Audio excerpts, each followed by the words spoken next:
बारनी मेला के नाम से मशहूर 139वां दलुआ मेला आधी रात से शुरू होगी, अर्थात आगामी बुधवार 12 फरवरी सुबह से मेला का आधिकारिक शुभारंभ होने जा रहा है।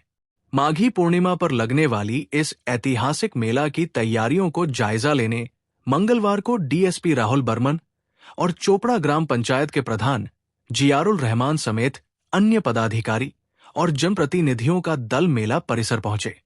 उन्होंने मेला प्रांगण घूमकर विभिन्न सुविधाओं और व्यवस्थाओं का निरीक्षण किए हैं। मेला को लेकर अंतिम समय की तैयारियां जोरों पर चल रही है। सदियों पुराने इस मेले को लेकर स्थानीय लोगों में हमेशा क्रेज रहता है। माघी पूर्णिमा पर हर साल यहां मेला लगते हैं।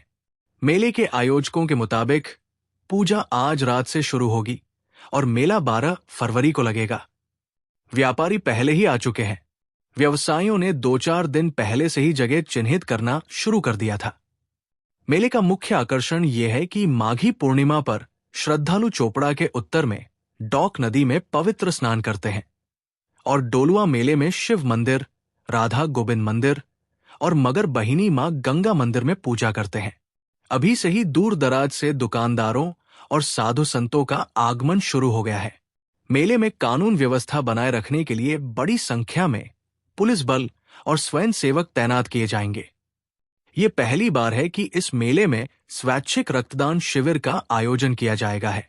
इसके अलावा नेत्र जांच शिविर एवं निशुल्क स्वास्थ्य जांच शिविर भी लगाया जा रहा है। आयोजकों के मुताबिक इस रक्तदान शिविर का आयोजन मंदिर कमेटी द्वारा Islampur sister and brother society के सहयोग से लगाया जा रहा है। देखो প্রতিবারে পঞ্চায়েত থেকে কিছু না কিছু করা হয়। এবারও আমরা আজকে আমি প্রধান হিসেবে নিজে মেলার পরিকাঠামো ঘুরে দেখলাম। যেগুলো আমাদের খামতি ছিল তো সম্পূর্ণ তো পূরণ করা সম্ভব না একবারে, তবুও আমরা পানীয় জলের ব্যাপারটাতে আমরা গুরুত্ব দিয়েছি। মহিলারা পুণ্যার্থীরা যে আমাদের স্নান করতে আসবে সেই দিকটাও আমরা গুরুত্ব দিয়েছি।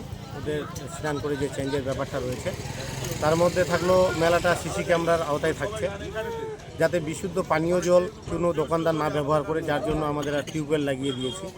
মন্দিরের মধ্যে মায়েদের মোবাইল থেকে শুরু করে বিভিন্ন রকম গয়নাকাটি ছিনতাই হতো, এর জন্য মন্দিরের চারিপাশে একদম সিসি ক্যামেরা দিয়ে মুড়ে ফেলা হয়েছে। এবার মেলার চারিদিকেও সিসি ক্যামেরা থাকছে যথাযথ আমাদের একদম পর্যাপ্ত আমাদের পুলিশ ফোর্স থাকছে।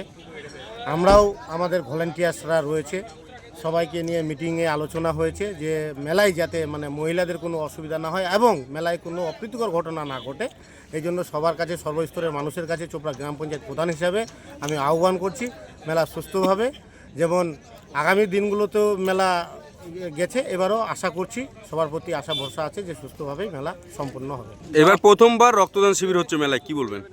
এটা ভালো সম্প্রীতির একটা বার্তা যে ব্লাড স্বেচ্ছায় ব্লাড দান করা মানে জীবন দান করা। দেখা যাচ্ছে যে এবার মাছ বাজারটাকে একটু সরানো হয়েছে। মাছ বাজারটাকে জায়গা শর্টেজ হওয়ার জন্য মাছ বাজারটার নিচে যেহেতু আমাদের প্রচুর চর রয়েছে, নিচে আমরা রাস্তা করে দিয়েছি 3 দিকে 3টা দিয়ে আমরা মাছ বাজারটাকে আমরা নিচে করে দিয়েছি, তাতে একটু ফাঁকা জায়গায় মাছ বাজারটা হলে খুবই ভালো। মেলায় আসার যে রাস্তার সমস্যাটা রয়েছে এ বিষয়ে কি বলবেন? এই রাস্তা এদিক দিয়ে রাস্তা আমাদের হয়ে গেছে, এদিক দিয়ে রাস্তা আমি আমাদের জেলায় আমি পাঠিয়েছি, বিডিও সাহেবকেও জানিয়েছি, বিডিও সাহেবও চেষ্টা করছেন এবং আমিও চেষ্টা করছি। আমাদের বিধায়ক সাহেবকেও বলেছি, বিধায়ক সাহেব আমাদের কথা দিয়েছে, আগামীতে আশা করছি আমরা এই রাস্তা আমরা পাকা হাঁটবো। যারা পুণ্যার্থীরা আসবে তাদের জন্য কি বার্তা থাকবে আপনার তো?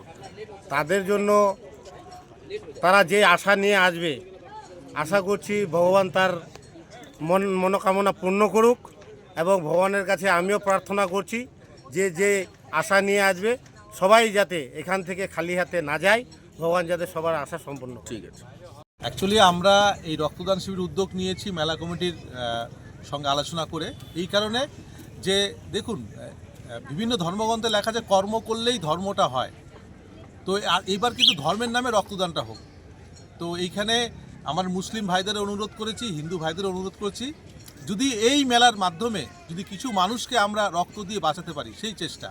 আমরা ইসলামপুর সিস্টার ব্রাদার্স সোসাইটি সারা বছর সামাজিক কাজ করি এবং বিভিন্ন গ্রামে গ্রামে ঘুরে করি, কিন্তু এই ঐতিহ্য মেলায় রক্তদান শিবির করার উদ্দেশ্যই হচ্ছে যে কিছু মানুষকে বাঁচানো এবং কিছু মানুষকে সচেতন করা। রক্তদানের পাশাপাশি এখানে হেলথ ক্যাম্পও আছে, চোখের পরীক্ষা ছানির অপারেশনের ব্যবস্থা আছে। মেলা মানেই আমরা জানি জিলাপি সব বিভিন্ন রকমের মানে দোকানপাট বসে, এখানে এসে মানুষ এবার নতুন একটা অভিজ্ঞতা পাবে, কি বলবেন? একজন রক্ত দিবে 3 জন বাঁচবে। হ্যাঁ, এর থেকে কিন্তু বড় দান কিছু হয় না। আমরা দেখুন মন্দির মসজিদে অনেক কিছু দান করি তো, কিন্তু আগামীকাল যারা রক্ত দান করবে 3 জন মানুষকে বাঁচাবে, এর থেকে বড় দান হয় না। কার উদ্যোগে হচ্ছে এই রক্তদান এটা শিবির? অ্যাকচুয়ালি আমরা ইসলামপুর সিস্টেমার সোসাইটি উদ্যোগে করছি, কিন্তু আমাদের মন্দির কমিটির সঙ্গে আলোচনা করেই করছি। সংগৃহীত রক্ত কোথায় পাঠানো হবে? ইসলামপুর হাসপাতালে।